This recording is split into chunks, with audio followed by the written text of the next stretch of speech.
too often. It's kind of cool.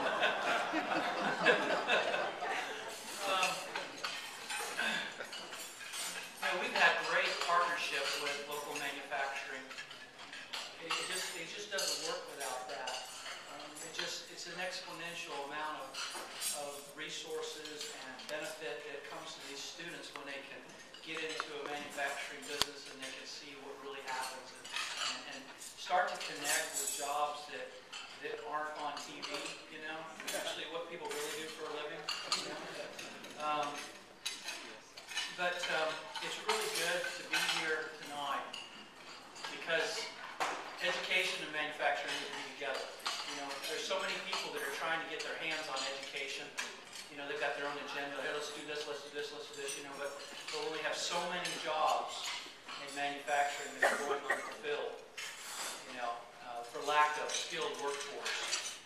And this in the worst economy that we've had since the Great Depression, you know, that speaks to necessity to have manufacturing education and having manufacturing getting their hands on education and driving some of that curriculum and the agenda. You know, when people ask me what I do for a living, I tell them I'm a teacher. Of course, they say, well, what do you teach? I say, well, I teach engineering and technology. And it's always the same thing. You know, their eyes kind of glaze over. And they say, well, what's that? And I say, well, that's shop. Teach shop. Okay.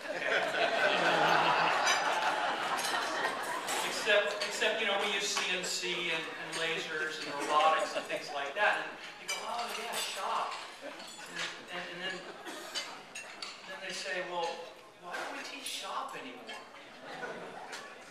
And I really like shop, you know, and they relate so well to that. And it's always kind of perplexed me, too, because when I started in '88 as a woodshop teacher. And it was the greatest thing I ever did. And so when I respond to them, I say things like, well, you know, I don't know. I guess we don't make birdhouses and nightstands in America anymore, you know. I don't know. And I would tell them that, and it's been perplexing to me because what happened is when high tech came down the scene in the '90s,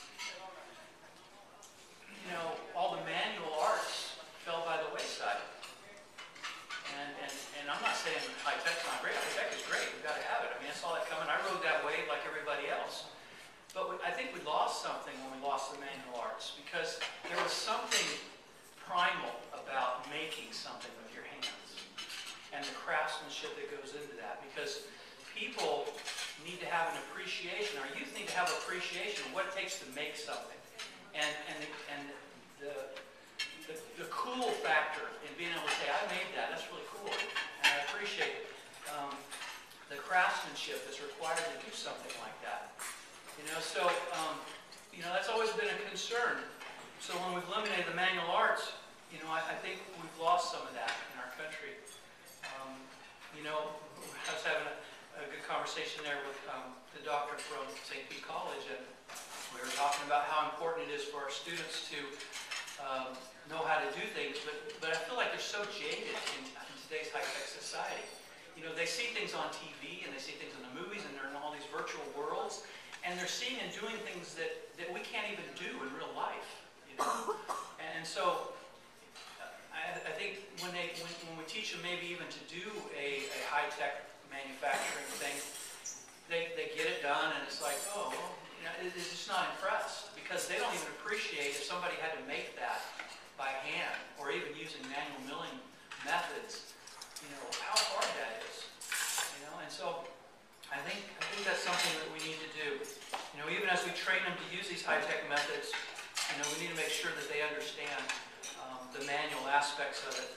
And so I just think it's important that these students understand and can have an appreciation for how cool it is to make stuff. And I think that's why we need to be together in education and manufacturing, because you guys need to have a hand in that. You need to be driving a lot of that curriculum. So that's why we're here, and I thank you.